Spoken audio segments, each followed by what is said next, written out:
Hello YouTube people. Bit echoey probably. Yes, it is a bit echoey. It's a bit windy outside. I came up to make the video outside, but it's a bit windy, so I moved into the big shed. Right, this is the video series Gary and his life worth living and all that sort of stuff. The last video I made, I kind of finished with talking about improving coping mechanisms, mainly mental coping mechanisms. And Gary made a video reply saying, fuck that. We don't want people with better coping mechanisms, we want them with worse coping mechanisms.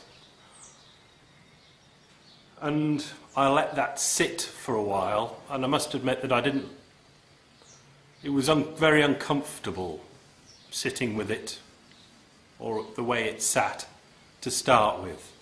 Because I was thinking, well, on the assumption that life is going to keep going, humans are going to keep going, surely having them with better mental coping mechanisms so they're not in anguish would be quite the ticket. That was the initial thinking. So I've got on with mainly gardening and thinking about banking and central banking and life and the meaning of everything, and thought, well, maybe the assumption that life will go on just about the way it's going, the open-ended idea, is not a particularly terrific idea, because what we would be doing would be teaching people better mental coping mechanisms. But I would say, or agree with Gary, depending which way you want to have it, that we would have to be deceiving people, or we would have to be teaching people how to deceive themselves.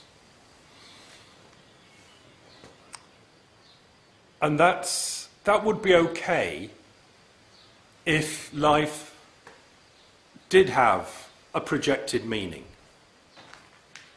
But we've been through that with me 2 or 3 videos ago, where I gave you all the options of finding what life's projected meaning could be, and nobody could tell me. So it's not.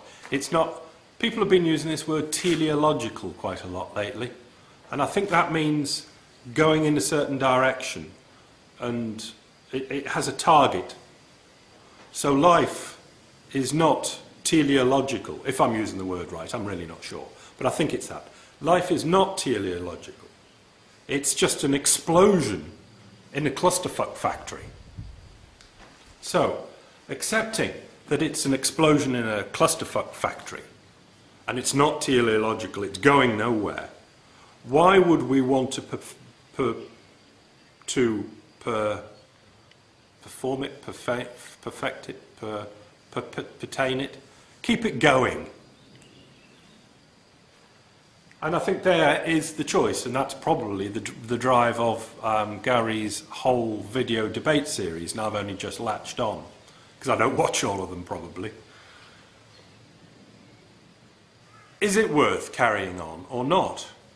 And the answer surely is no. Because if we're going to carry on, we've got to accept we're not teleological, we're not going anywhere. So if we're not going anywhere, all we're doing is biding our time while we are here. So the question is, and I think, again, this could be the question Gary's asking, is it better to be here or not to be here? Not being here, completely neutral, of no positives or negatives, because, and that can't be argued, because nothing is nothing. I think we can all agree with that. But being here, is it better than not being here? No. Being, what good is it? Is it any good? Not is it any bad, I wouldn't go into that, but is it any good? If we're not going anywhere, surely it's no good. It can't be any good, because it's all the ideas that we have that think it is good, like I've put how many hours of learning about banking and central banking in this week to add to the hundreds of other hours I've put in? I don't know. Or making the garden, or what are other directionally fired things I've been doing, which is just filling my time up. Whether I understand central banking, or whether vegetables grow, or whether I invent a theory of something that's going to do something what the world would call marvellous, it still makes no stuffing difference. It makes a difference as in nick, knock, little balls knocking around difference, but in the whole overall scheme of things, it makes no sodding difference at all. Not even if we go on to other planets and do other things, it makes no difference, because there's what the question that I asked 3 videos ago was, could anybody dream up, whether we stay on this planet or go to other planets, dream up anything that could justify all this nonsense? And nobody has. All with the best anybody has come up with are different mental coping mechanisms, like learning about banking or growing vegetables.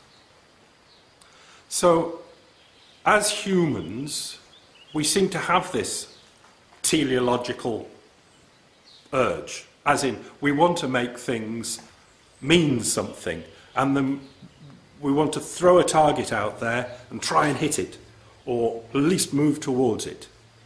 That's what we seem to be. We don't need to go into the DNA again, but that's what we're built to do.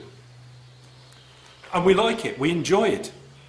And we enjoy it because that gets us to do this sort of thing. It gets us out of bed in the morning. So, we're built to be purposeful. So can we think of a purpose? If we say perpetuating, is that the word I was looking for before? Perpetuating things forever, that's not a purpose. All we can have is our own little selfish purposes. So I thought, what's the option to this? And Gary might have touched on it, I don't know, is to plan to stop doing this. And if we think on the 6 foot to 1/8 of an inch scale, the humans and what we are meant to feel as individuals and all that sort of thing, actually planning to stop doing this sort of thing as humans is probably, as I said earlier, quite the ticket. It'll give us a purpose. So what would we be thinking here? We could be thinking, try and make ourselves... Oh, it's starting to rain. If it rains on this tin roof, we're doomed. Try and make ourselves the last generation. And the young children that grow up, I don't know, try and convince them not to have children. Not to do it. Not to do it. Because we, as adults, and as the forward wave of entire generations of thinking, have not been able to think of any reason why we're doing this. Thinking that our children are going to enjoy thinking of some reasons is probably pushing it a bit far. So we can teach them better coping mechanisms, as I said, but I think I am with Gary now. It's better to teach them what is going on, that there is no great idea, and the best we could have done for you, or the best we can do for you, is to teach you coping mechanisms that will get you through life until you die. And ask them, based on that information, do you want to have more children to do that same thing again, to teach them better coping mechanisms so they can get through life until they die? And if we get an idea going, a teleological target, an idea going where we are actually diminishing the population generation after generation and actually doing something, that might be an excellent coping mechanism for the people that are living, because they've got this idea in their head that they are actually going somewhere and doing something. They are actually reducing the human population on the planet. And people are always happy when they've got a target and they're hitting it. And it's based on honesty, not on bullshit. So I'll leave that with you. Come on, rain. I've got empty water butts. Need filling so I can grow more vegetables. Bye.